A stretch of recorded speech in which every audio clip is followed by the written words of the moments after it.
That revamped Arizona Cardinals defensive line showed out in day one with pads. What's that mean for the offense? It didn't mean we were short on Marvin Harrison Jr. highlights, Johnny Venerable. Yeah, my co-host is being modest. There might have been a singular one-handed grab that has taken the internet by storm. We break it down. Plus, Drew Petzing, what are we doing here? PHNX Cardinals starts now.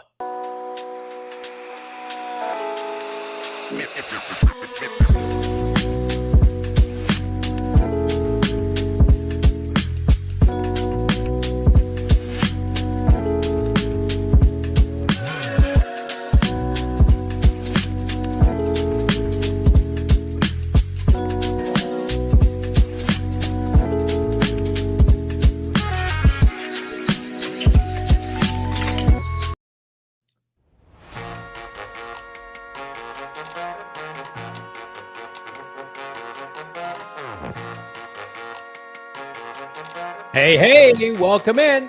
Live from Studio K, presented by our friends at Circle K. It's a training camp day here. PHNX Cardinals podcast, your premier #1 Arizona Cardinal podcast. Like and subscribe.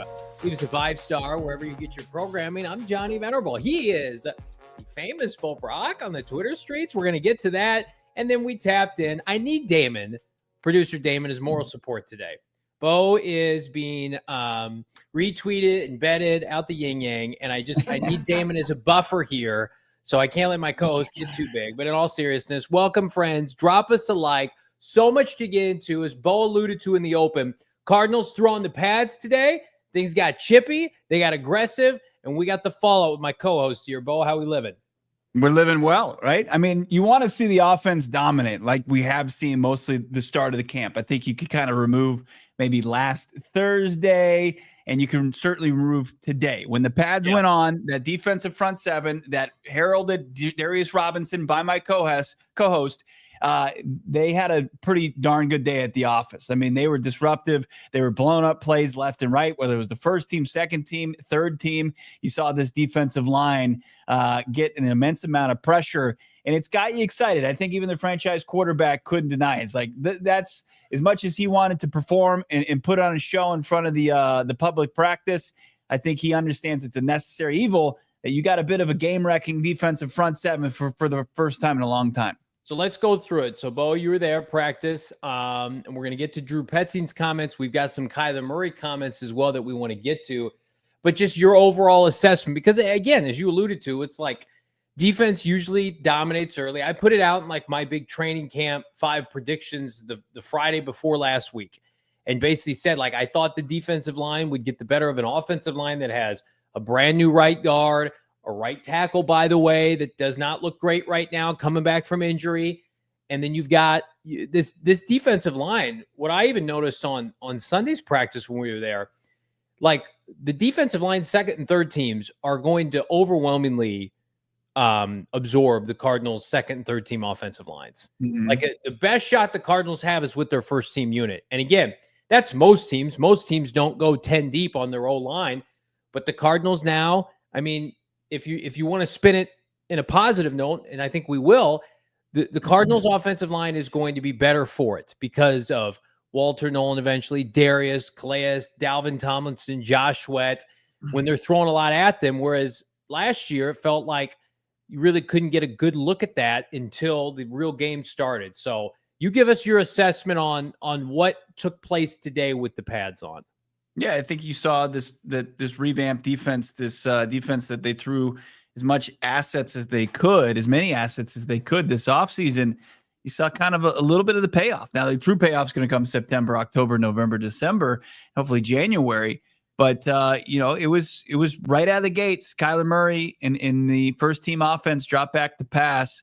Pressure gets ratcheted up, and Mack Wilson continues his stellar camp and is able to easily get his hands on a Kyler Murray pass, the first interception of training camp. And it took the pads and the physicality to kind of put that pressure on Kyler Murray. And I think it was more of a product of the defense having a good start, and it just never really kind of got better for the offense. I mean, sure, they were able to kind of get rid of the turnovers. Kyler Murray was able to take care of the football, but he was still under pressure the entire time. Like the explosives that we saw, the last couple of days downfield, he wasn't getting a lot of time for those to materialize. It was Darius Robinson. It was Josh Sweat. It was Baron Browning getting into the offensive backfield often. And like Jacoby Brissett didn't get any relief, as you said. Like, this is a rotation that goes deep, and the relief you're going to get is probably going to be on the other levels of the defense, on the linebacking core, in the secondary, because you're not going to get any, foot off the gas with the defensive front. So we're going to see it later in the show, but one of the highlights of practice for the defense was a Mack Wilson interception, which I believe maybe came on the first throw of team. Yeah. Throwing that pass was one Kyler Murray. And Bo, you connected along with the rest of the Phoenix media with K1 after practice. Your takeaways as we jump into some of these presser clips, Bo. Yeah, a lot of self-awareness. There was a lot of questions. There was a theme. You'll feel it out here. Consistency. Something Jonathan Gannon's brought up. Mina Kimes brought this up during our time sitting down in New Orleans at the Super Bowl. People are looking for more consistent Kyler, and the questions were coming fast and quick. But as far as the day goes, I think that do we have it where he's talking about just how things went today? Do we have any as far as Kyler Murray talking about how tough that defensive front seven looked? I got a couple on him being consistent. Okay. One about his knee, one about Marvin. Okay. Yeah, but for the most part, Kyler Murray opened his press conference. Oh, is it the one about this being like the best team he's been a part of? Probably. Let's hear that from Kyler Murray. Today felt like one of those days where just nothing could go right, and even when it went right, it just felt bad, But that's part of the game. That's part of practice. Obviously, we're making them better. They're making us better. At the end of the day, when September comes, we both got to be rolling. We both got to be clicking. There's also going to be games where offense isn't doing what we feel like we're capable of. Defense is doing what we're capable of. We got to pick them up. They pick us up. So it works both ways. But I feel like the depth that we have, in totality, this team, this unit, I feel like is definitely one of the best I've been a part of for sure. It's exactly what I want to hear from Kyler Murray. It's not the results you wanted to hear, but it's kind of nice to hear about this defensive front 70, which was such a poverty unit last 2 years. The first time they could show and flash some physicality and some violence, and they rose to the occasion. His interception, by the way, was on a pass downfield, and I'm not going to sit here and be a hypocrite and say, shame on you, Kyler Murray, for throwing interceptions. I said last week, you echoed these comments. I would rather see Kyler Murray attempt to throw the ball downfield, and if some interceptions come his way, that's what happens, right? There's going to be a risk reward with this team because of how talented it is, that you feel like you can overcome some interceptions this year. I would rather you take some shots because, again, what we've seen with this team, and Kyler can be a game manager in certain instances if it calls for it and lean on this run game, but you're going to have a ceiling with this team that has special players on the perimeter. We're going to talk about Marv here in a little bit. Like, again, Kyler Murray, self-awareness, throwing the ball downfield. It doesn't work out. Let's correct it and keep going. Let's not say, well, we can't throw the ball downfield. I saw so many people. We're going to get to a kind of a polarizing bite from Drew Petzing a little bit later in the show. Put a lot of the ownership on Kyler Murray, and I get he's a quarterback, and you want to attribute their inability to throw the ball deep because Kyler Murray. Like, I just don't think you can ignore the fact that when Cliff Kingsbury was here, he's the best deep ball thrower in the NFL. And I think that's why it was important that we consistently put out messaging that his legs are good, his arm is good, his mind is good, right? He's as sharp as ever. It's like, how could Kyler Murray just instantly become not only below average throwing the ball downfield, but like the worst in the NFL? That doesn't just happen. That only happens if your arm is shot, like Peyton Manning in 2016.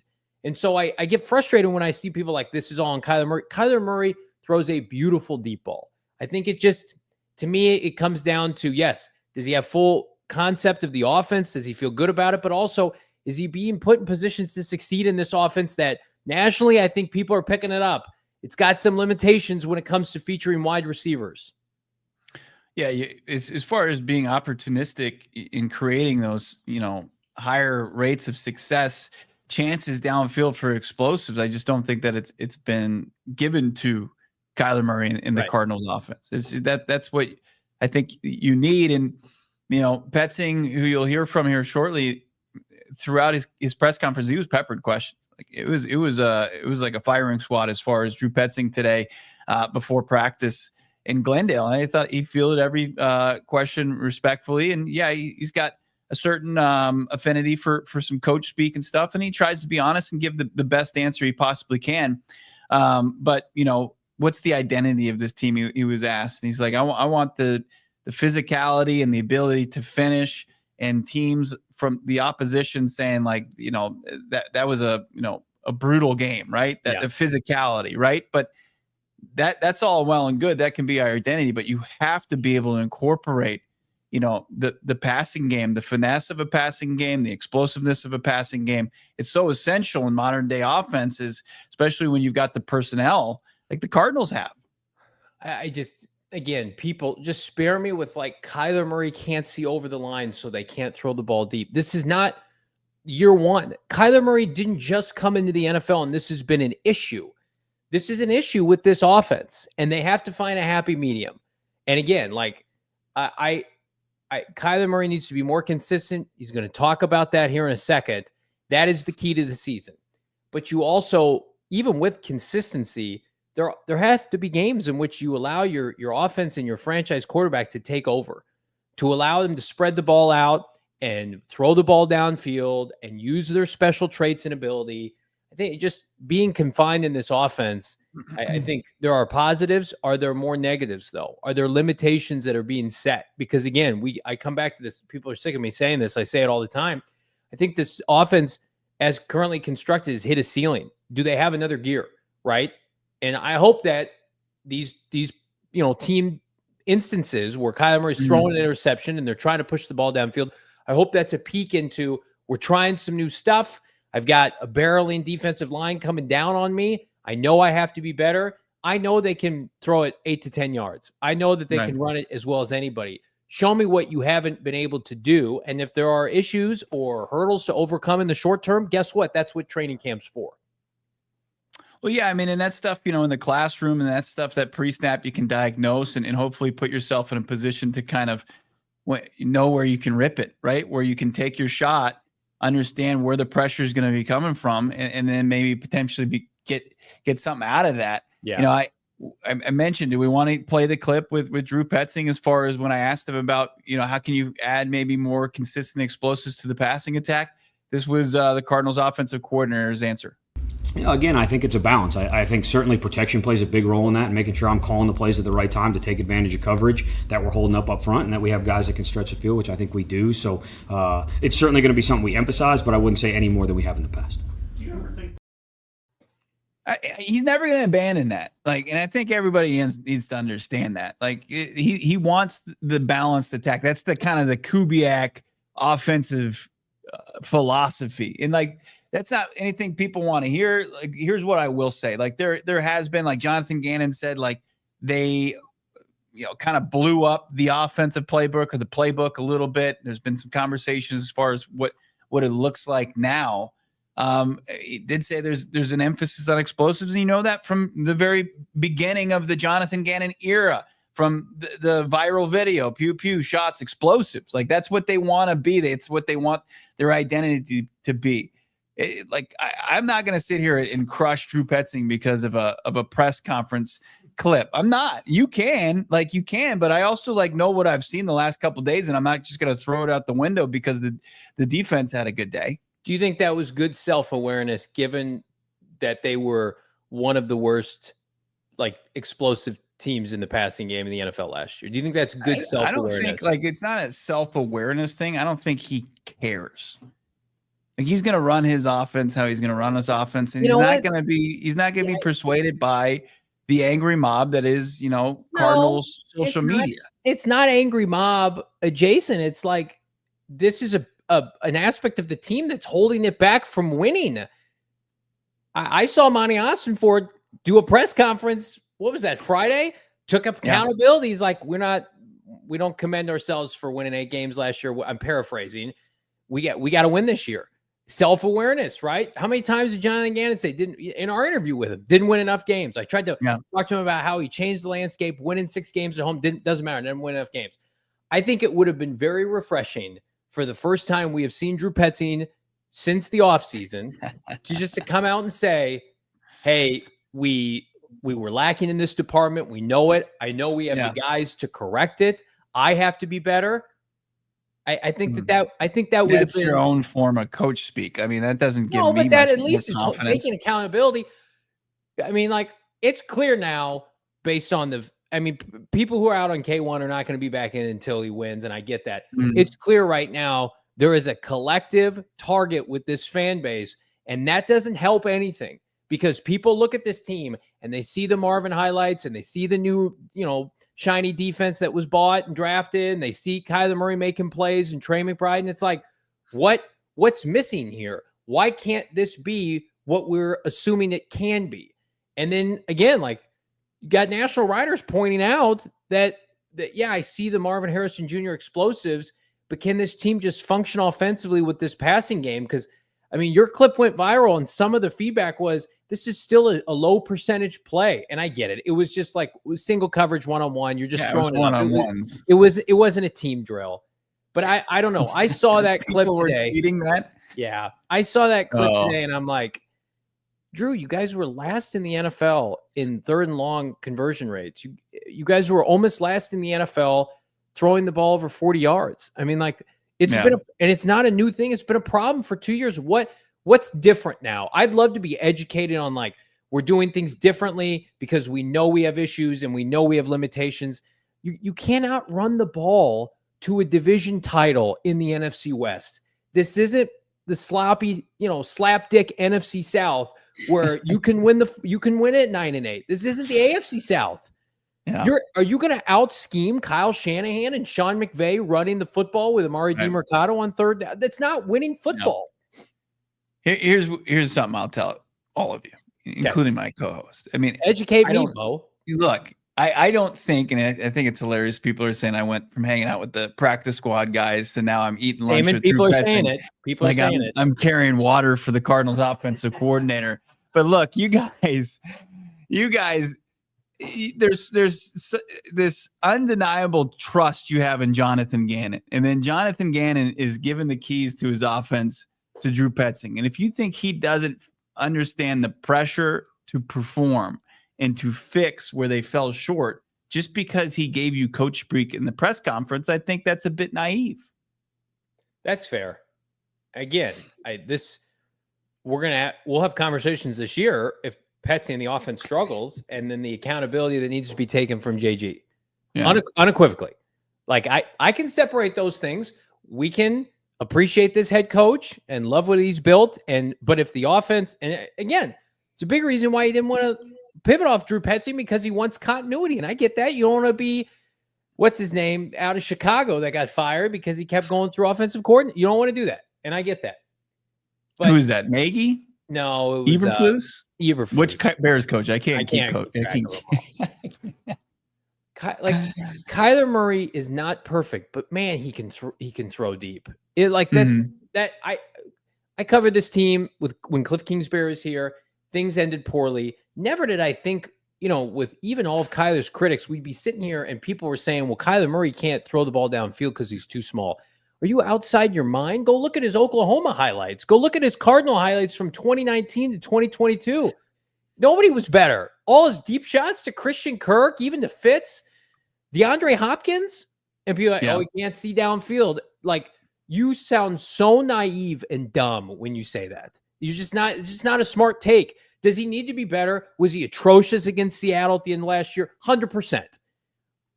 I'm just going to go out on a limb and say maybe partially the play calling, the routes, is just a little too mundane because the rest of the NFL seems to have caught up with the Cardinals' passing game concepts as it stands through 2 seasons with Drew Petzing.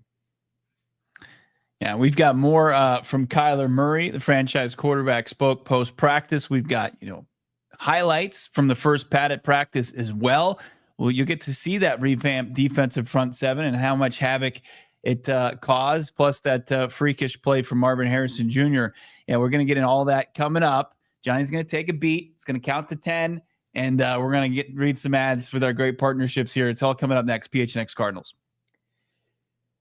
The only thing that gets me more fired up than talking about the Cardinals' offensive struggles is getting revved up with our friends at Phoenix NASCAR Raceway Championship weekend. Vroom, baby. October 31st through November 2nd. Big gearhead here. And again, you don't want to miss this outing. Again, any NASCAR fans in the house? I know Bo's a big one. They get the best access in sports with a small ticket upgrade. You're in the Desert Diamond Casino infield experience, which sounds flippin' electric. Up close in the garage, meeting drivers, hobnobbing, walking around, catching the pre-race concert. It's the best value in sports, hands down. Don't miss your chance to witness NASCAR's championship weekend in person, coming to the Phoenix Raceway October 31st through November 2nd. Tickets on sale. Again, get them right now. They sell it every single year. Do not procrastinate. Here's the kicker. NASCAR's taking championship weekend on the road in 2026. So this is your last chance to catch NASCAR in Phoenix for a while. So tickets, hospitality, upgrades, all still available. Get your tickets now, phoenixraceway.com. Unbelievable things heating up always on the track, NASCAR, Phoenix International Raceway, and also of the gridiron, but in the Valley of the Sun. It's July, nearly August, and just a couple more months of the heat and trying to fade those big time energy bills. Our friends over at APS, they're stepping up.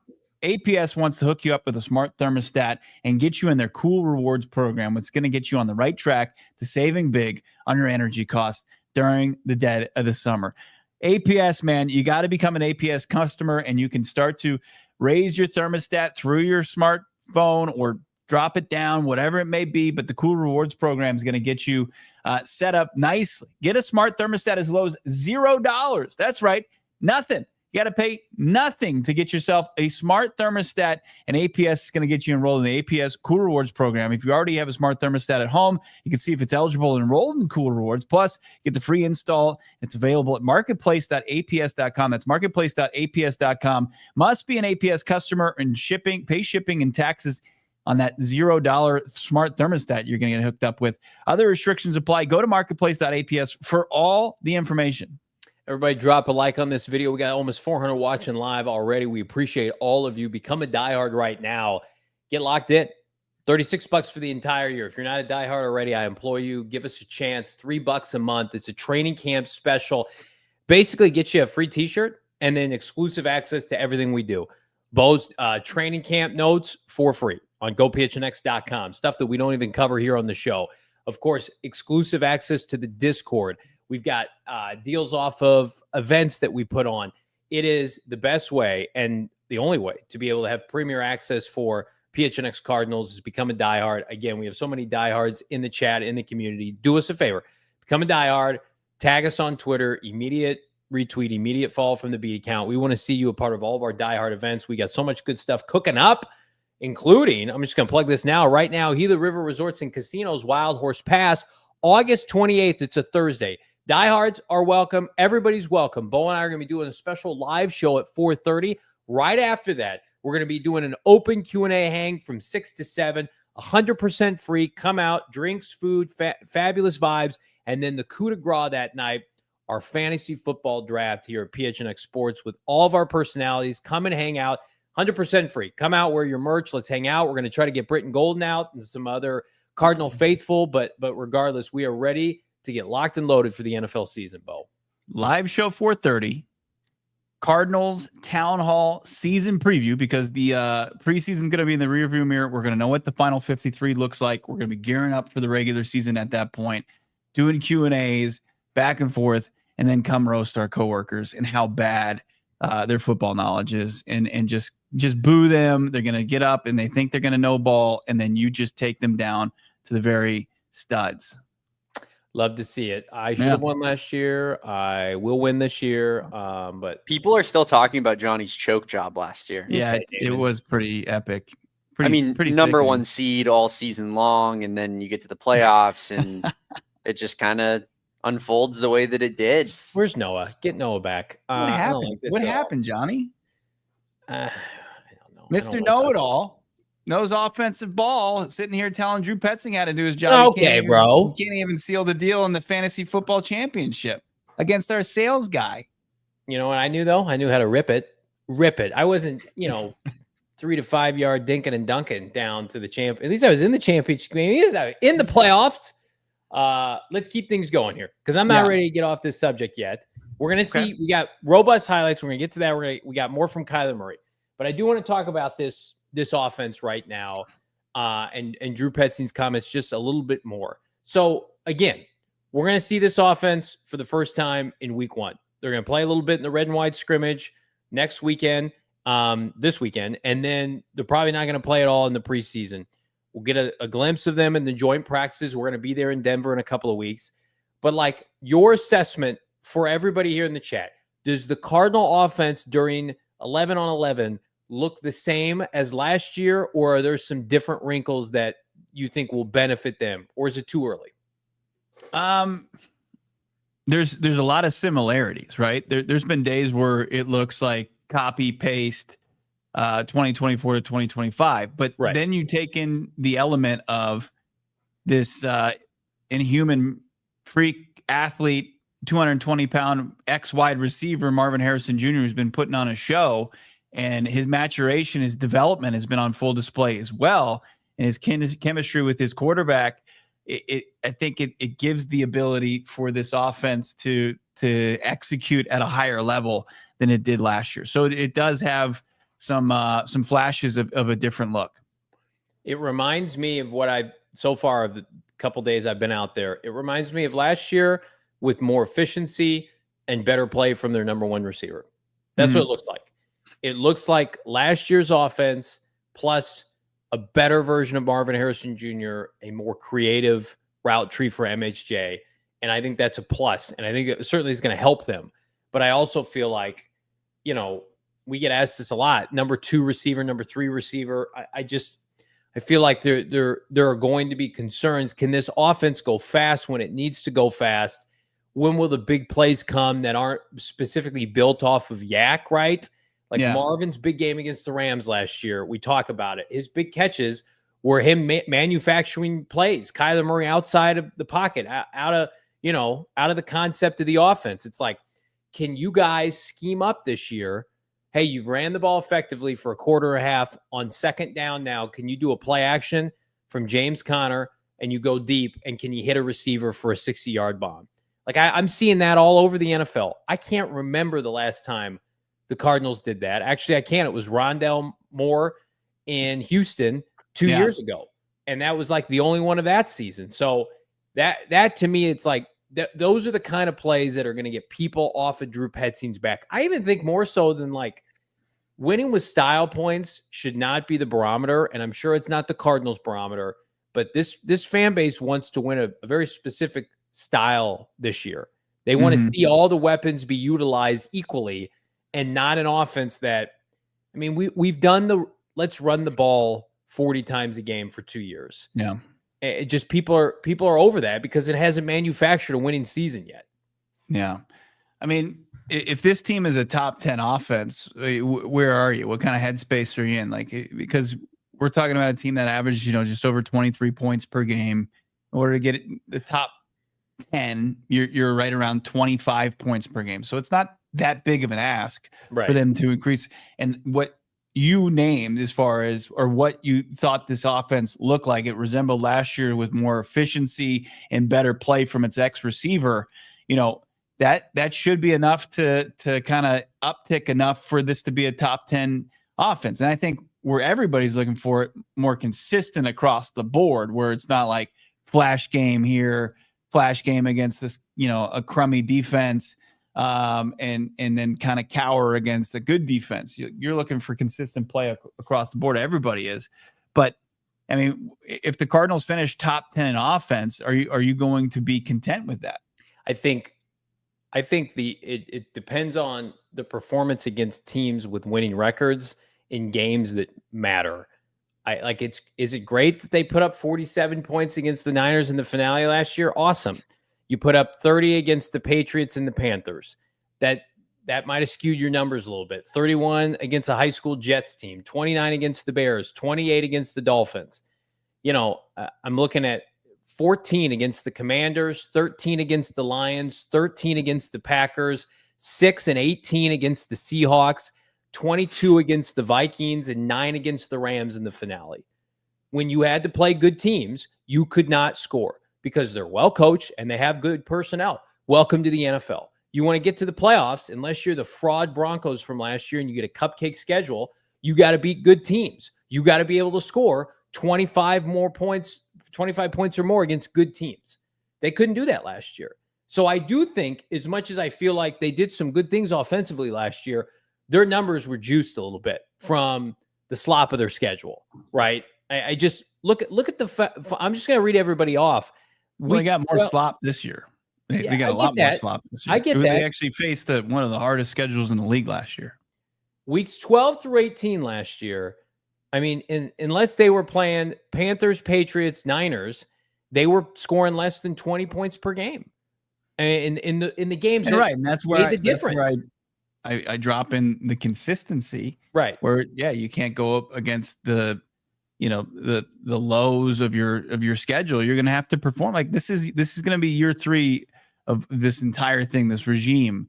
And you're going to have to prove that you can hang with the big boys, like that you can compete with the guys that you want to be at the fighting in the weight class of. In order to prove that, you got to be able to score. You got to be able to go to Seattle and not be held under 10 points. I mean, you got to score way more than that. So that's the question I'm just curious about. I don't want to get too much into, because I think it is a bit of a slippery slope where you say, well, they scored this much against this team, and that, because if you look at the top 10 as far as the NFL offenses, there's a lot of teams that took advantage of the bottom of the league and the bad defenses. That's just how it works. That's fair. You just start cherry picking games and what counts and what doesn't. Well, but I would also look at those games, and the Cardinals defense, both times against Seattle, against the Vikings, against the Rams at the end of the year, performed well enough to win those games. Maybe not in the first half when they were losing to Washington and Green Bay, and those were cricket numbers. The Cardinals, those were winnable games down the stretch that cost them a playoff spot. The defense, without Sweat and Walter Nolan and Darius Robinson at full strength and Calais Campbell and Dalvin Tomlinson, was performing well. And the offense couldn't do what it needed to do.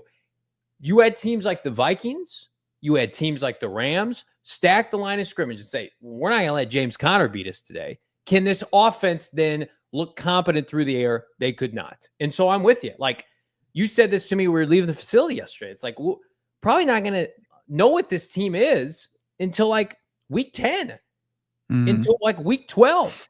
And they could start hot. They could look great. That's happened to a lot of Cardinal teams. And then unfortunately things kind of falter down the stretch. But I do think that we can be courted to a side of things with Drew Petzing if he shows an ability of creativity with Marvin, of an emphasis to get Michael Wilson the ball in space, and for the passing game to not be overly reliant on Kyler Murray to make pinpoint throws every single possession. Like I see San Francisco slobbering all over Brock Purdy's practice today, highlighted from what? A screen to George Kittle that he took for 60 yards.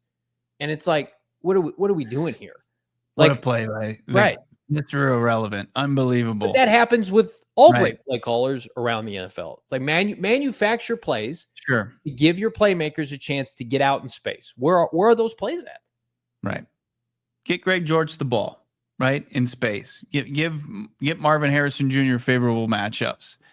Higher percentage targets. That's what people are looking for. I think everybody agrees with. Talked with consistency a lot with the franchise quarterback today, Johnny. Yeah. Kyler Murray took the podium after practice. Got to hear from K1. Let's start with Kyler. Just talking about how he believes he can kind of be consistent here. Start with kind of the short answer here, Damon. That's why the greats are the greats. They were consistent. But I think that that's a collective. As a collective, we have to hone in on it, lock in each and every week, and do it together. It's a team game. Yeah, I mean, I'm not worried about what happened in the past or the future, but this season, I mean, the goal is to go win a Super Bowl. That's always the goal, and that's going to continue to be the goal. But focus on one day at a time, continue to get better, and be consistent. For me personally, obviously, offensively, we showed flashes. the highest of the highs with the best of them, but we got to continue to do it each and every game, each and every day. So that's the most important part for me, is continue to do it each week, each Sunday. I mean, to me, that's great self-awareness. Mm-hmm. I loved everything I heard from Kyler Murray today. Didn't have a great practice. The defense is gonna make us better. The goal is to win a Super Bowl. Like I get it. It's trendy and cliche to say like this guy can't win and we don't want him. And Yeah, it's like I physically looks great. He's saying all the right things. His teammates love him. arm looks great. His arm talent looks awesome. I mean, he's just you want it for him because you feel like he has matured and the maturation process has been on full display since he got here. So I mean, I that's why I might get a little overzealous when I'm like, why can we do some things to help this kid out a little bit more? Kid, he's 28, but like, and again, he's not perfect. He'll throw interceptions, he'll turn the ball over, but he's also like, why are we running an offense where we're operating like Brock Purdy's the quarterback? Let's not do that. Well, it's still 2-1. The touchdown, the pick ratio still remains around 2-1. There's one more clip, and with any Kyler Murray press conference, there's polarization, and this somehow came off as a polarizing answer when he was asked a third time about consistency, and basically said you got to do the boring stuff. I mean, when you've been doing it your whole life at that, the best of the best level, yeah. I would say it's one of those things where, it's boring, doing the right shit over and over again. Like that's the I would say that's probably the secret to because in high school and college you can kind of get away with doing stuff trying to do too much, it doesn't bite you in the ass like it does in the NFL, so at this level, you throw a 5-yard hitch, 9 times out of 10 you got to do that if it's open, don't get greedy. And then it's just those type of things at this position. Yeah, that's the kicker, is like, don't get bored doing it. They tell me that all the time, so that's definitely something for me that I would stick to. I'm not sure how people take that as having to do the boring stuff. I think people know that all the time. Do the stuff that not everybody wants to go and do. Go get up early, go to the gym, get your workout in, watch film, go in and run the same play, or if you're playing hoops, you're shooting jumpers from the same spot over and over again. And people, that does, especially relative to a professional athlete, can get boring. I'm not going to sit here and roast and nitpick what Kyler Murray says, because it makes sense to me. And he understands that he's got to not only do the big stuff, but also the little stuffs at a really high level. Just keeping it real. Yeah. Keeping it real. And again, like I tell everybody right now, he's got nothing to lose. He either plays well and he's here, or he doesn't play well and they have to pivot. Nothing he says, again, is going to win people over that are anti-Kyler Murray on July 28th, right? It's like Kyler Murray can say whatever he wants this time next year if the Cardinals win the NFC West. And everything will be taken within context, and people will give him the immense benefit of the doubt, right? Baker Mayfield's getting the immense benefit of the doubt. He's on every show. He got $30 million. He turned his career around. He is their guy in Tampa. The minute where the 100% of his fan base can say, you're my guy, Kyler Murray, it's not going to matter what he says or what he doesn't say. And to his credit, like I think you're only going to be your best when you are your authentic self, privately and publicly. I think this is Kyler Murray's authentic self. I don't think he needs to worry about public perception. As long as he has the buy-in from his head coach and the players in that locker room, and he plays well, everything else will take care of itself. But I mean, I love this version of Kyler Murray. And again, it's part of the reason we get so frustrated is like, we want it for him. We want it for Gannon. They're easy people to root for. But at the same time, when they don't play well, or when Kyler Murray opens practice day with an interception, we're not going to retweet it or put it in our graphics or put it in our video montage. Like, got to be better. And guess who knows that? The number one person who knows that was the person we just heard from. Yeah, close to 400 people watching this YouTube show. You're watching on our streaming partners or wherever you may be taking it in. Thank you. Drop a like here on this video. A couple more comments from K1. we heard this. He told this to us when we had our interview in April at Salt River Fields as we were gearing up for the Kyle Murray Foundation's celebrity softball game. He talked about his knee and how he kind of had the lingering effects going into, for sure, week 1 against Buffalo. Feel it. And then today he announced that, and he said this back in April, that he feels as close to full strength as he possibly can. Definitely. I mean, I don't know who in here has dealt with that before, but it's a lingering thing. It lingered a little bit into the last season, and now I feel like I'm back to where I was before that. Obviously, my knee will probably never be the same as far as that goes, but it's as close as it's gonna get. I mean, again, there are a lot of people who are doubling down on the notion that he's fully removed from his ACL, 18 months.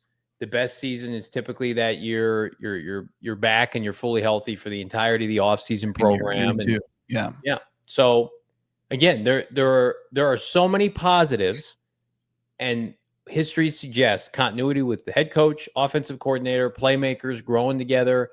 Like, he should be better than last year. Now, I think that, but how much better does he need to be to get to the Cardinals where they need to go? They won 8 games last year. 10 wins didn't get you into the postseason. There's a team in the division that swept them that won 10 games, and we're all writing them off this year, and they didn't make the playoffs last year. So he has to be great this year. He knows that, and they are best equipped to see the best version of Kyler Murray since, I think, that 2021 season. No doubt about it. Yeah. We're going to hear from the franchise quarterback, his last quote on the other side, because he's talking about Marvin Harrison Jr. We want to show you, of course, the big play of the day from MHJ. We'll get into that coming up next. PHNX Cardinals. Marv is all the rage at training camp, and if you're lucky, if you're quick enough before the folks in Vegas make hay, jump on Marvin Harrison Jr.'s over-under for receiving yards, which I think the last time I checked was right around 1,100. With our friends at Bet365, never ordinary. You're going to be able to jump on that and more. We got preseason odds coming out. Hall of Fame game. Anybody dabbling on that? I might get sick and dabble on a little preseason action. They got future bets, MVPs, Pro Bowlers, All-Pros, numbers, statistics, whatever you need.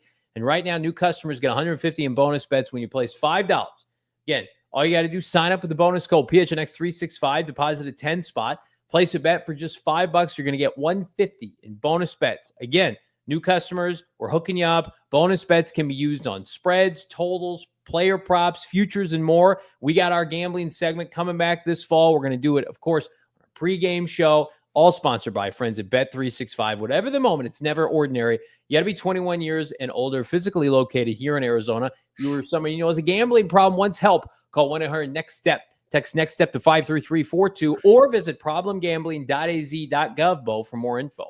Got to spend some time at a buddy's house this weekend out on his patio. And you're like, what do you do? Are you crazy? You're outside during this time of year? It's like, well, not with All Pro Shade Concepts. Had them just installed one of these custom fit awnings. They've got hundreds of designs, colors to choose from that match any home. It looks phenomenal. Got a great setup out there. You got the grill, got the TV, and you're just like, well, I don't want this all to go to waste just because it's hot outside. And custom All Pro Shade Concepts to the rescue. They work with the HUA, got the approval. They can do that for you as well. Got a beautiful roll down patio shade to block the sun.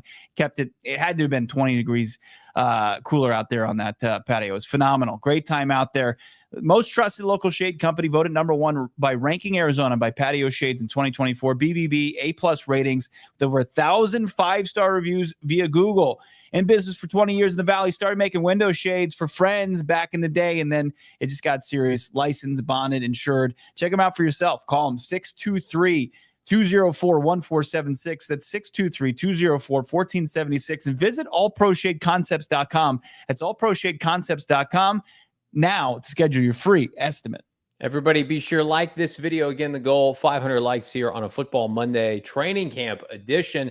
Appreciate everybody in the chat. The franchise quarterback continues to hold court post-practice. And this time, Bo, he's talking about his #1 receiver, who is, of course, the headliner for today's show. Here's Kyler Murray on the biggest difference with Marv in year 2.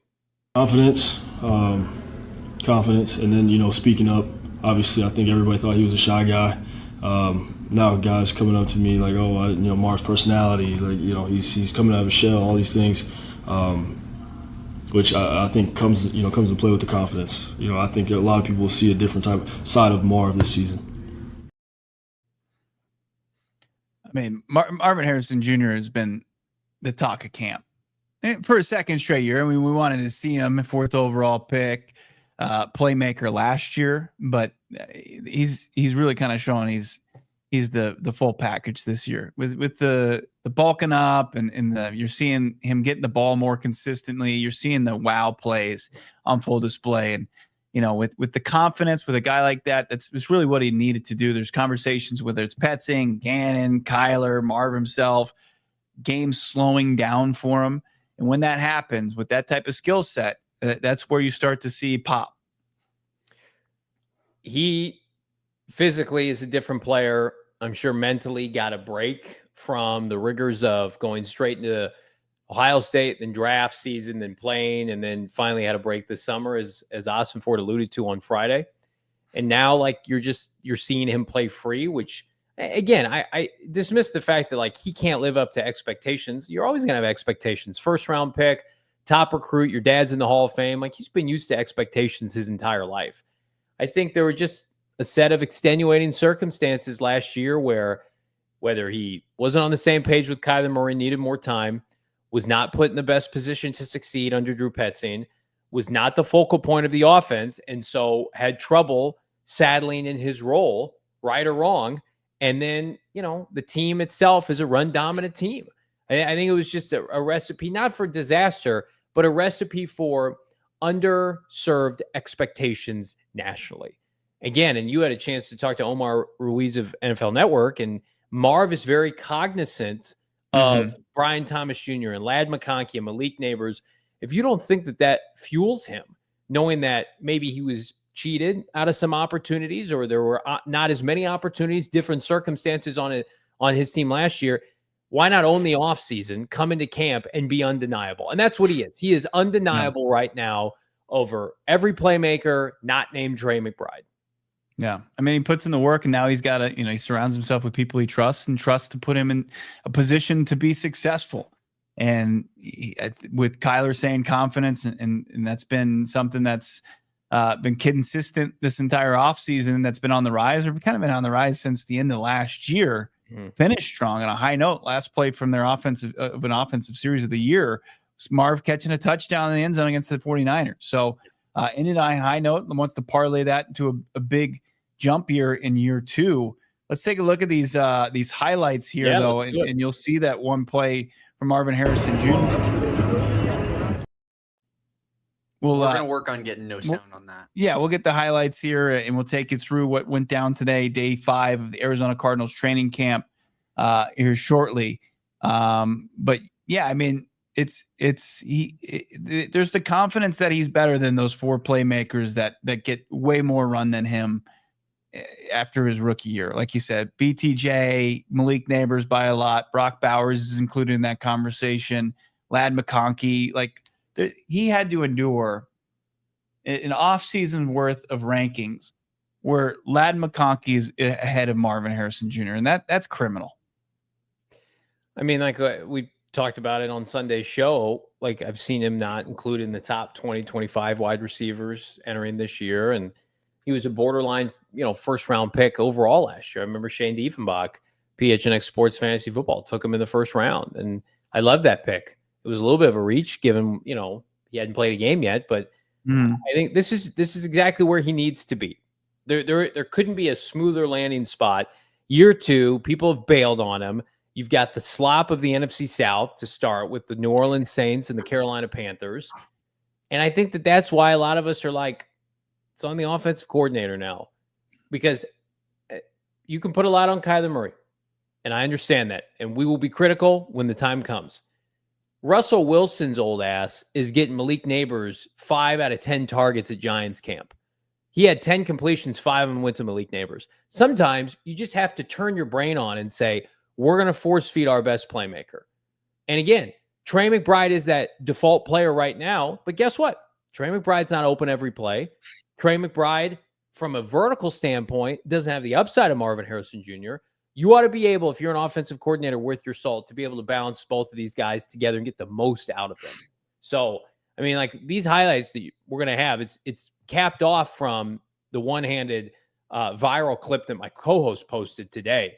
And here's what I'll say about that. I saw that last year. He didn't catch that football. But even if he doesn't catch that football today in practice, it's not an indictment of him. Instead, it just double downs on what we know, that he's a special playmaker. But can we do what's necessary beyond just the special plays and say, second, third down, ISO Marv, let's make sure we put him in a position to be successful with a competent route. He's got cohesiveness with Kyler Murray. Boom, first down. That's where Puka Nacua and Matthew Stafford will kill this team. Cardinals need to develop that. It can't just be, 50-50 balls and we're living and dying with that. We saw how that worked out last year. The highlights are ready. We'll get to those right after we tell you about our great partners with PHNX coming up next. PHNX Cardinals. Marv is going to be money specifically in the end zone for the Arizona Cardinals this year. What are you doing with your money? Do you know where it is right now? There's no better place to do your banking than Desert Financial Credit Union. It's the only place you can show your team spirit. Every single purchase with the exclusive debit cards branded with your favorite teams, including the Arizona Cardinals. But you can also rep ASU, NAU. Fantastic. For more than 84 years, Desert Financial has been Arizona's largest, most trusted local credit union, dedicating to creating exceptional experiences by giving back to the community, providing financial solutions that make lives better. Join a credit union that's committed to giving back and sharing success with their members. Savings accounts, checkings accounts, mortgage loans, credit cards, investment options, and more. Plus, right now, you open up a free checking account online, you get $200 in bonuses. Again, I didn't get that. I want that. Get started by visiting desertfinancial.com/200, to get started. Love that from Desert Financial. Also, synonymous with the Valley. Branded bills, worldwide, international, but of course, operating right here out of Mesa, the East Valley. Branded bills, unbelievable. If you're looking for some gear to elevate your brand, whether it's your company, your kids' little league team, your co-ed softball team, whatever it might be, Branded Bills got the apparel for you. Snapbacks, truckers, fitted, beanies. Branded Bills has you covered with performance and style. I was telling everybody I went on vacation. I was going through a couple of different theme parks, and it's like they were selling them there at the theme park, even though they weren't. People are all in on Branded Bills. It's just the hat. Everywhere you look, somebody's got that BB on the side of their head. Johnny has one on his dome right now. Might be from a certain playmaking tight end, but we don't want to bore you with that story. Look, 40 partnerships with universities, including ASU, U of A, GCU, the campus collection. Also, partner with the Phoenix Suns. Check them out right now and save money while doing so. Elevate your brand at brandedbills.com. Use the code BBPHNX for 15% off your first order. Head to brandedbills.com. Use the code BBPHNX. 15% off your first order at brandedbills.com. We appreciate all of our partners. Again, drop a like on this video. You have been patient. Let's see him. Bo Brack, the highlights from training camp today. Getting it going. Just a nice modest rep from Kyler Murray to Marvin Harrison Jr. up just because he's coming to the sideline near me. I caught it. There's Marvin Harrison Jr. He also caught it as well. Here's some one-on-one drills. You got Garrett Williams going up against Zay Jones, who Johnny's pretty confident about to get some more snaps this season. That's completed for the touchdown. Now let's start to look at the defensive front. Really get some pressure. This is Mack Wilson continuing his stellar camp. Picks it off. It's the first play. First offensive series of the day. One-on-ones there. That's Isaiah Adams going up against Calais Campbell. Will Johnson. How about that? Tough catch from Marvin Harrison Jr. Kyler Murray under a little bit more pressure. Gets to Marvin Harrison Jr. here in the red zone. Little Darius and some sled. Powerful young man. And then here it is. Marvin Harrison Jr., Ohio State on Ohio State crime here. One-handed and pulls it down. Playing it right back again. Yeah, that's defensive PI. It doesn't matter to me. MHJ, freakish play. I don't mind the coverage from Denzel Burke there. He was just trying to hang on for your life, compete. I'll tell you what else I don't mind in that clip. Again, Will Johnson getting beat by Marv. I saw another clip from our guy Donnie Druin where Will Johnson beat up Marv a little bit at the line of scrimmage, pushed him down. I don't know if it was PI or not. Like, I love that. Give me that. That's what I'm about. That's what I want to see. Zay Jones looking pretty sharp. I mean, just remember what podcast told you first that, and we love Greg Dortch. Greg Dortch been a part of this network, and I think he's got a lot of good football in front of him. Mhm. Zay Jones right now is an outside receiver that if they do 3 receiver sets, he's going to be in there. It's going to be him and Michael Wilson. I think Marv goes to the slot and they move him around. They liked his versatility. He had a good camp last year. And then that news about his suspension came out, which the Cardinals supposedly knew when they signed him. And I don't want to say it derailed Zay's tenure or season, I should say, last year, but like couldn't get back on track with it, right? And he had an okay game in the finale against San Francisco. I mean, Zay Jones clearly, like, they like him. He's in on a lot of plays. He plays a lot. He doesn't always get the ball thrown to him, but how can you not be impressed him beating Garrett Williams like that? Yeah. Let's update, I think, some of our listeners just as far as where we stand in camp. You mentioned Zay Jones there and maybe taking advantage of an opportunity before we get to these super chats. But, we hear from Max Melton post Starling Thomas injury yesterday. Melton reveals, it was going to be a 3-man outside corner rotation. We looked at kind of the people that could step up. We saw a lot of Garrett Williams, Johnny, kick outside. Now that was primarily in base where you saw Garrett Williams, where he goes from his usual nickel slot corner position. And he talked to the media today while I was making my way to the studio and basically saying, that was going to be the plan all along. But I still think that there's going to be a triplet here as far as the outside corners and who's going to consistently kind of be the CB3 there as far as that room. So it's going to be like it's Garrett Williams in his normal spot, and then Max Melton, Will Johnson, and then between Keitrell Clark, Denzel Burke, and Elijah Jones, somebody's got to win that job. Yeah, and I think it could be TBD on people in the room. They could add a veteran. We've talked about it. But I mean, like the staple of that room right now are Will, Garrett, and Max Melton. Like that's who's going to make an impact. And then can Keitrell or Elijah Jones step up and contribute? I hope so. I like Keitrell Clark a lot. So is the head coach, and Elijah Jones has a long way to go. And then Denzel Burke is getting opportunities in camp. Throw him in there. I'm excited to watch Burke play in the preseason. The off-ball linebacker spot changed for me. I'll give you credit. You were right on this.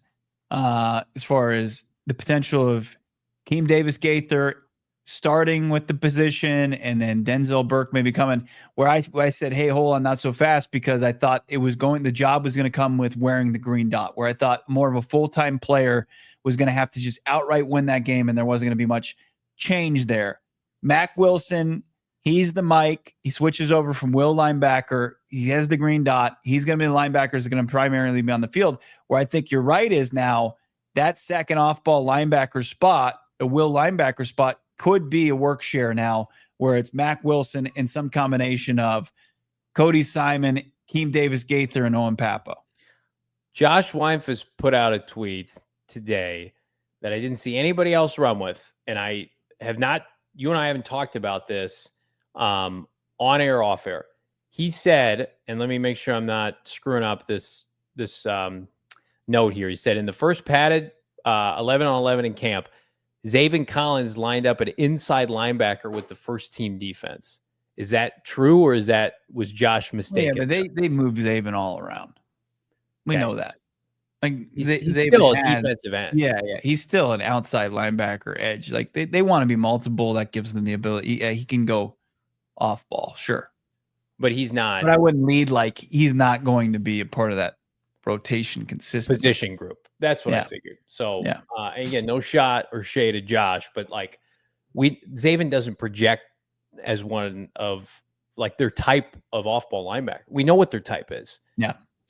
You got to be super athletic. Remember how stiff Zaven respectfully used to look in space as an off-ball linebacker? Like, he's a defensive end. He's a run stop. They're going to cross-train Zaven. He told you this when he called you. Gannon said you're so fit and complimented you. Appreciate it. That Baron Browning was going to cross-train as well. So I think you're going to see guys do that, and it just so happened to be Zaven today. So we bleed this show into overtime here on PHNX. They may be great. There we go. So look at my face while I do that. Pew, pew, pew, pew. We're the only show that does that on this company for obvious reasons. And speaking of this company, jump on over to gophnx.com. Welcome all of our friends watching on our many streaming platforms. Of course, become a diehard. $36 for the entire year. We've got super chats I want to get to, but I want to do a little rapid fire with my co-hosts here. Okay. Go around the NFL. So real quick, we should talk about this.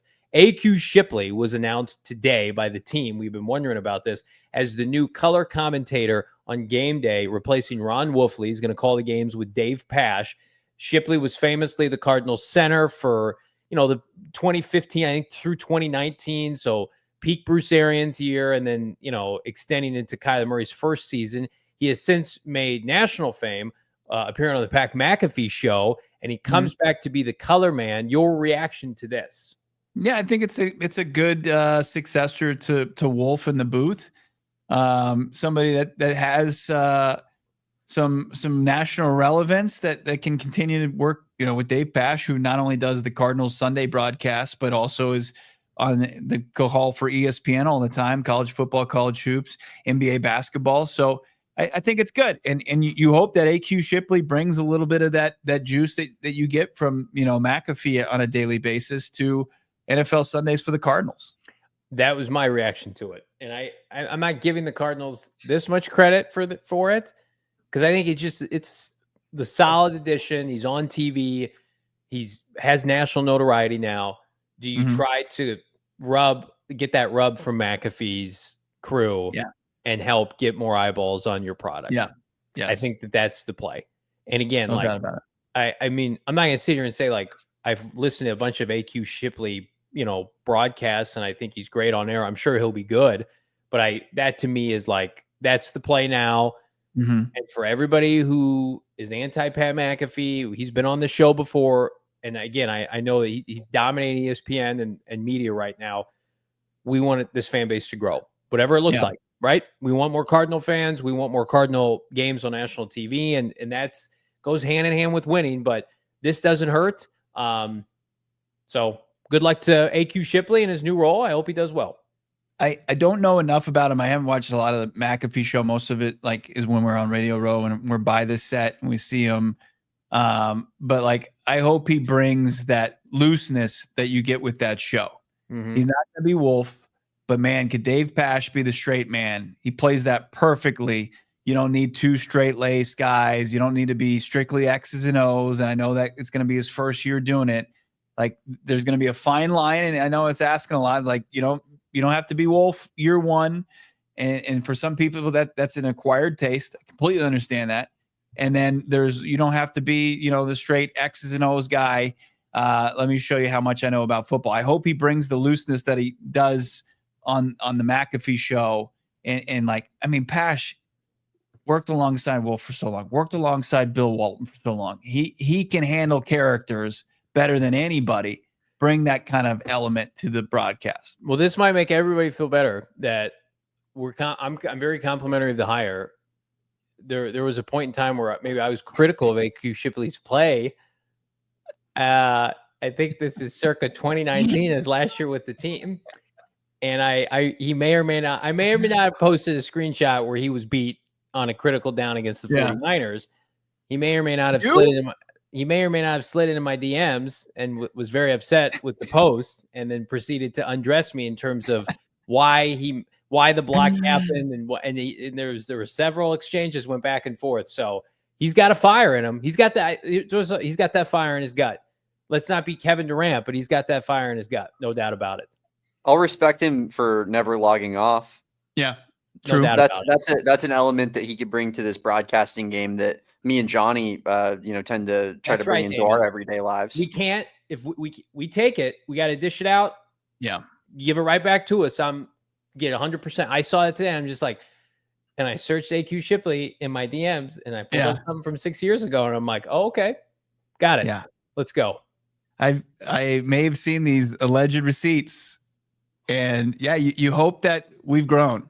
We hope that not my co-host, but we hope we've grown, and maybe have developed a little bit of alligator skin, a little tougher skin. I'm gonna tell you right now. To this day, I do feel like it was not a good play, but But you knew that, right, Johnny? Listen, it was a big play. Remember that game they went to San Francisco, Kyler Murray's rookie year? They were in San Francisco.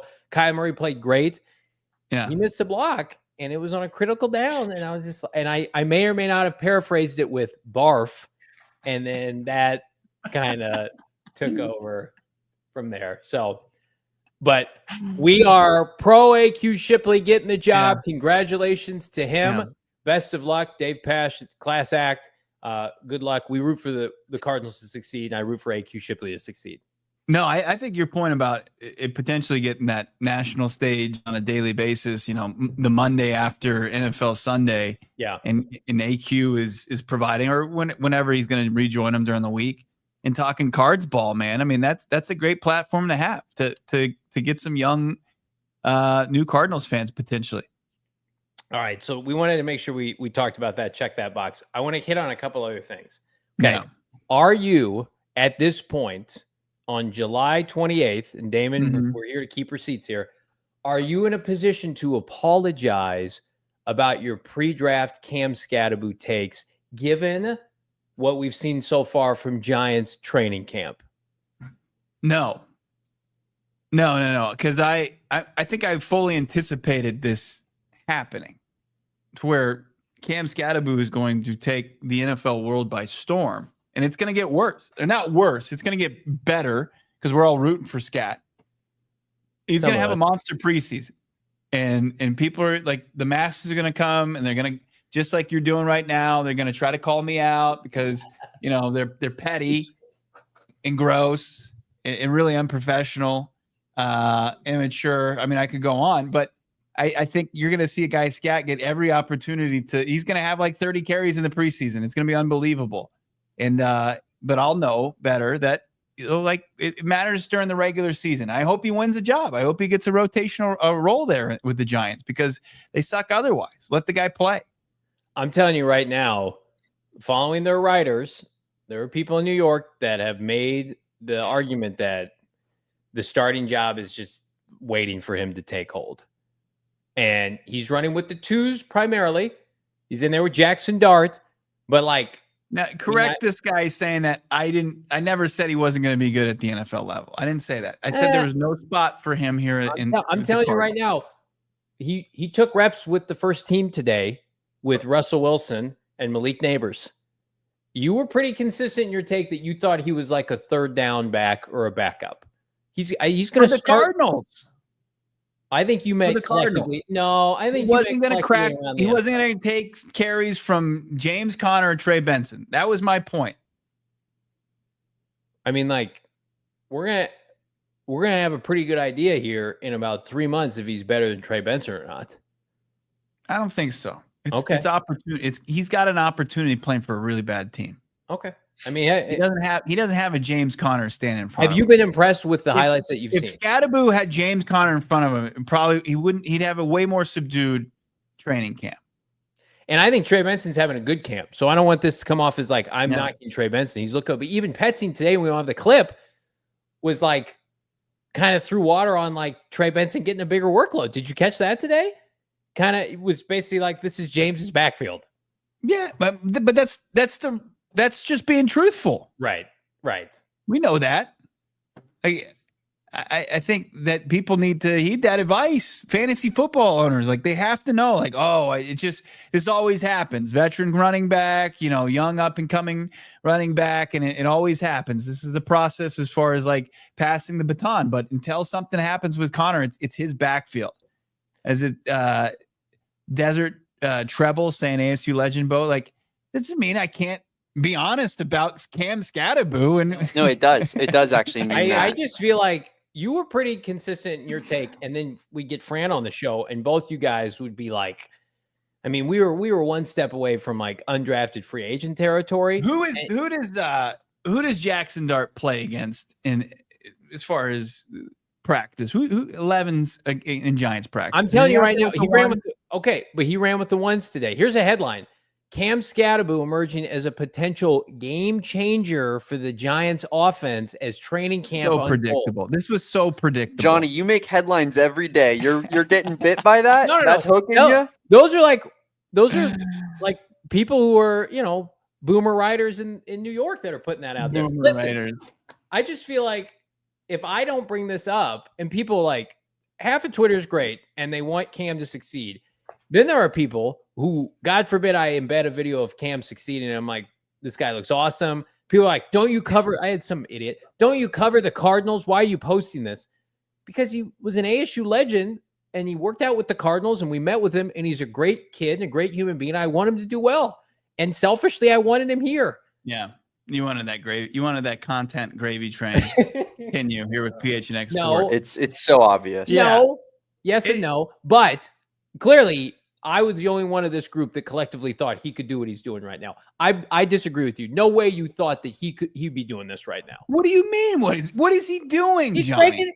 breaking runs. He's catching Hang touchdowns. the banner. He's catching passes out of bounds with one hand. No, Bo. that I'm not talking about that one. Bo, he's I don't catching know. incomplete passes. He's gonna have to make a Pro Bowl for He's Bo. wearing Jackson Dart's jersey and being lovable coming out to the field not count for anything. I mean, I thought we had morals. I thought that meant something. Yeah. You really thought that he was going to get first team reps after he was drafted by the Giants? You thought there'd be a possibility. He's a running back. I think running backs that are drafted or people project, like guys can go from even undrafted to having a role in an offense. Ja'Cory Krosky-Merritt, who went to U of A and didn't get to play notoriously, he is taking. They're talking about him potentially being RB1 for the Commanders by the end of the year. No run there, chirps, crickets, right? Crickets. All right, It's different, isn't it? It plays into my point a little bit. It's the same. I'm Can excited you for up Cam. a little bit. There's something I wanted to bring up. I think it was go up. It was asking about if I've given Johnny his card yet, and was out there today. Okay. Training camp. Well, somebody made me a card. That's nice. Is it the username's Jars1171? You got a trading card. We both got one. He was nice enough to give me this one. What's that one? This is that's Marvin Harrison Jr. Got it. Pardon the glare. Okay. Knows I'm a big Marv guy. Johnny wanted to trade out of that pick. And then hilariously gifted you this card. And if you look at it closely, is there an 87 on that card? There's an 87 on this. This is a Tip Ryman. Number 50 here, select 2024 Tip Ryman. And there he is. It's yours when you can get to the studio. I'll give it to you. I'll give it to you on Thursday. We got to get that thing signed. Yeah. Much like Tip Ryman, that card only has one use, to use it as a coaster. Thank you so much, my guy. No, that's awesome. Thank you. Yeah, it was great. Met up with a lot more PHNX listeners and viewers. Fantastic. Yeah, Xavier was out there. Met Ezekiel as well. It was fantastic. Hanging out with the PHNX listeners and viewers out there. Hilarious that he gave you the tip card. I can't wait. I'll wear it proudly. Don't touch my Marvin Harrison Jr. card. You tell him. I'm telling you right now. I'm warning you. I will. Everybody takes my stuff. Don't tell me not to take your stuff. Everybody takes. I've lost so many things that were gifted to me by friends of the show. I show up in the studio and poof, they're gone. Some grubby little gremlin goes in there and steals my stuff. That's fine. My Boba Fett helmet. David's drinking out of the my Boba Fett helmet. Cup. My cup. What else? There it is. Yeah. My half zip. Man. I've lost so much. Isolated, cold, still, or hot, whatever you prefer, whatever your beverage preference is. Xavier, I'll never see that. I'll never see that card. Xavier, unbelievable job today. Thank you. We got it. Ain't petty, but I am the Petty Arizona Sports Fan T-shirts. Yep, Johnny, I have a tip autograph card here if you want. Wouldn't that be something if Johnny broke the rules of his credential media member by getting Tip to sign his card as a gag? He's never allowed back at Cardinals facility. Just give us one reason not to let you back. How many passes have you seen Tip catch at training camp? Be honest. Single digits? Gotta be. Yeah. He's a blocking guy. Big year next year. I'm betting on Tip anytime touchdown scorer every game. You think he'll score a touchdown this year? I don't. Yes. No chance. Hey, one last thing before we get out of here. We got to do super chats too. Yeah, on his Instagram today, Will Hernandez announced he's officially cleared to return from ACL knee injury. How quickly do you think he signs? Now with the Cardinals, I saw your old co-host Clancy saying he should be signed by the end of the week to the Cardinals. No, Cardinals aren't doing that. Cardinals draft Isaiah Adams. They're not punting Isaiah Adams. Yeah. Evan Brown's a starter. They're not moving Evan Brown. Like, I think there's a lot of love on both sides. Will Hernandez for the Cardinals and Cardinals for Will Hernandez. But Will Hernandez has an opportunity to go start somewhere, and the Cardinals have his spot full. Like, he's not going to come in and just be like, you know what, I'll just bide my time as a backup. Like, the only way he would ever do that is I don't want to leave Arizona. I love my house here. I just want to pay me like a couple mil, maybe like the vet minimum, and I'll come do it. But he can't even prove himself. Can't even get game tape to show other teams. He's got to get game tape. Isaiah, like, it bothers me. Isaiah Adams, people are like, he can't play. It's like, have we not learned from prior GMs of, years ago where Zach Allen didn't get a chance to play until it was too late, and Byron Murphy got tugged in and out of the lineup? It's just like, let guys develop. Good hell. He's a top 100 pick. At least he starts. At least he plays. Unlike Tip, he's out there. He's going to play 100% of the snaps. So he's a great kid. I like Will Hernandez a lot. Had he not gone down, he would have gotten re-signed. Book it. Garofalo told us that was happening. It's just rigors the NFL. He'll be in with the Cowboys. They lost one of their guards. So I think there's a chance he goes to Dallas. Real quick, I want to get your take on this. Christian Wilkins was smooching somebody in the Raiders locker room, giving him just a little smooch on the head, and that's why is that weird? Thoughts on that? That's kind of what we do around here at smooching the homies. Is that weird? PHNX Sports Office, but I don't know. Maybe Christian Wilkins is just used to a loving team environment and culture in Miami where everybody's smooching each other on the foreheads, and he goes to Vegas. And any chance he goes back, or is Wilkins a guy that no team's going to touch, or is this? Oh no, he'll get a job. He'll have a job before the regular season. Any chance he goes back to the Dolphins? I would say yes, because I think they really liked his personality, which is funny to say after all of this has gone down. The Dolphins always regarded him as like captain from like the year he was a rookie. Like thought he was like a leader of the team. So this has all been very interesting. Yeah, I saw that today. I'm like, what? It's got to be more to this. But supposedly he tried to smooch somebody on the head, and then they cut him.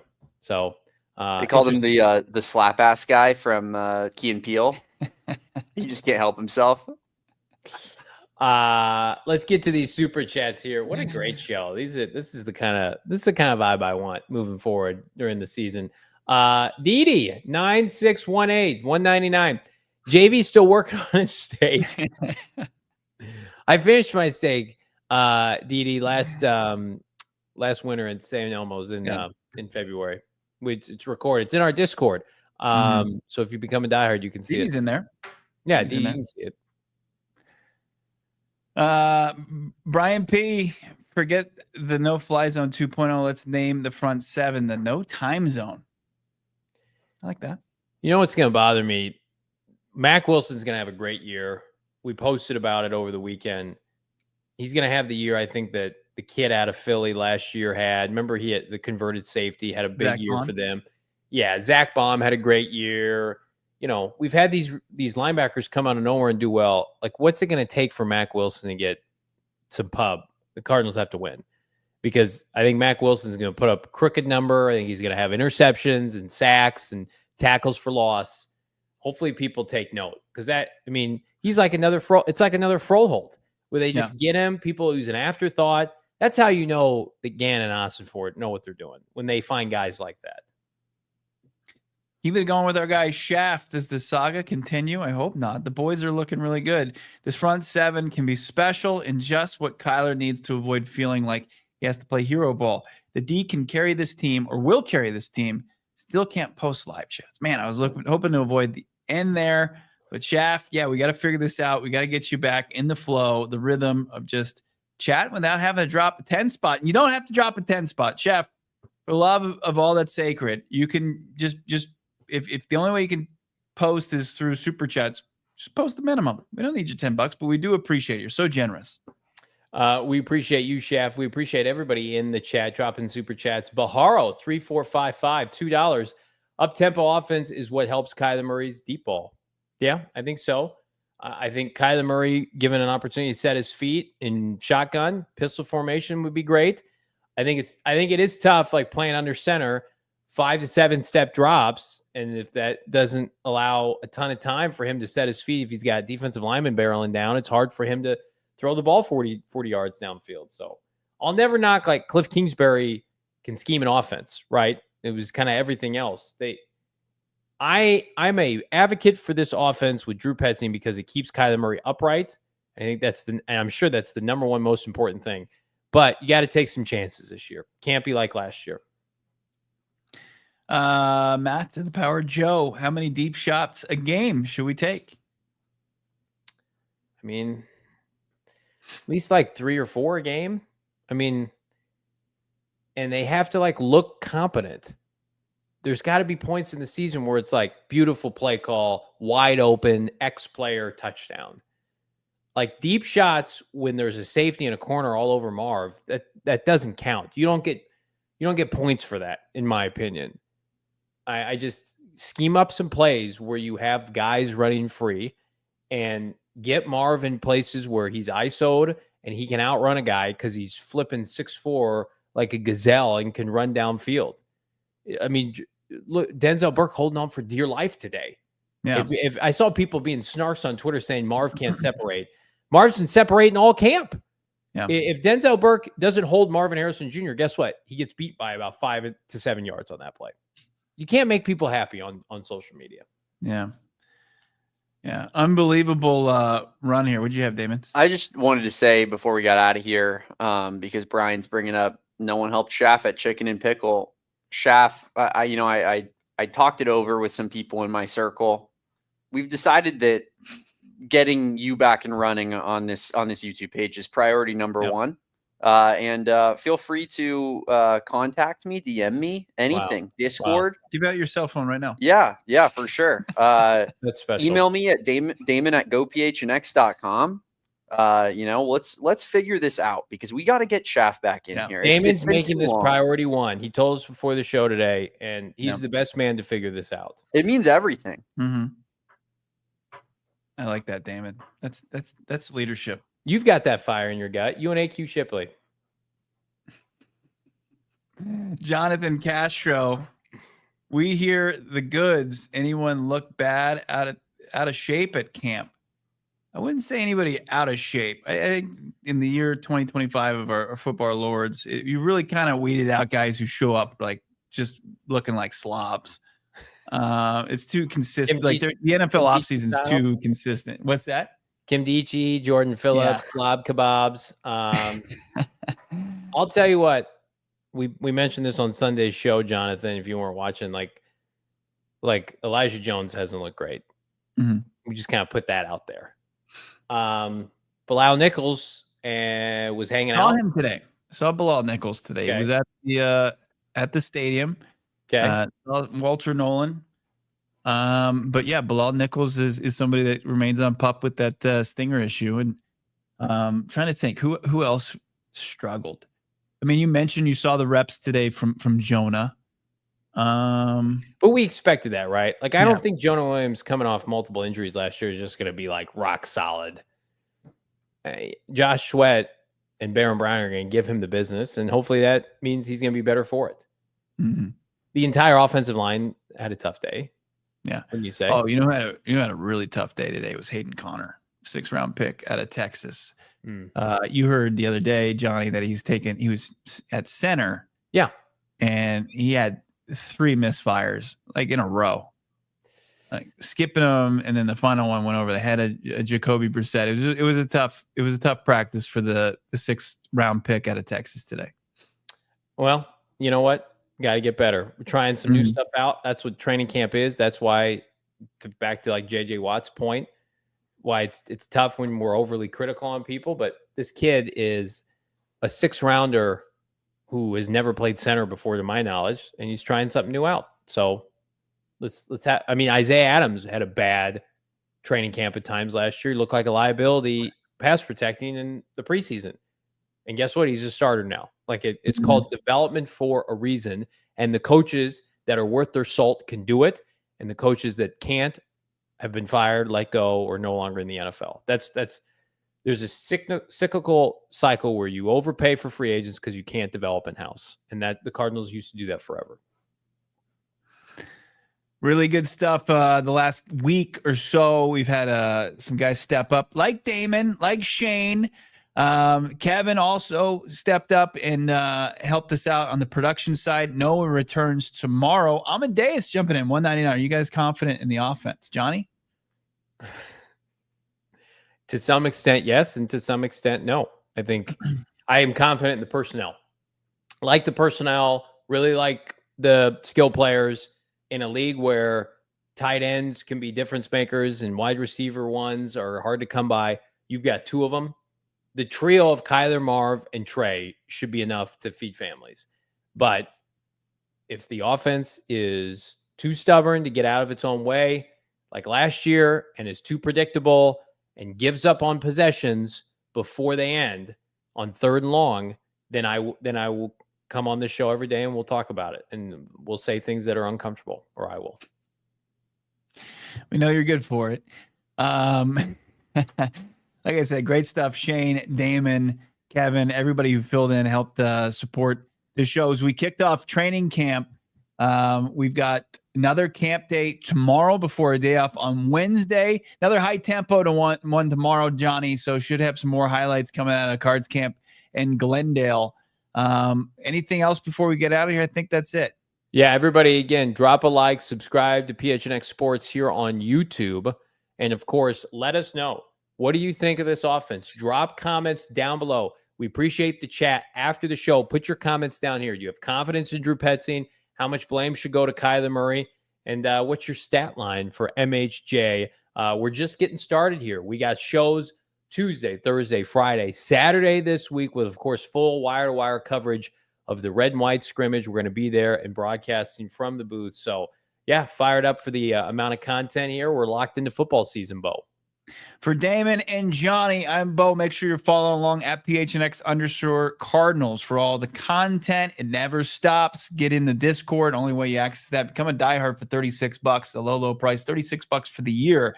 You get exclusive access to the Discord. Don't miss out on that. Have a great rest of your Monday. We'll talk to you Tuesday right here, 4:30, PHNX Cardinals. We all silly like the mayor.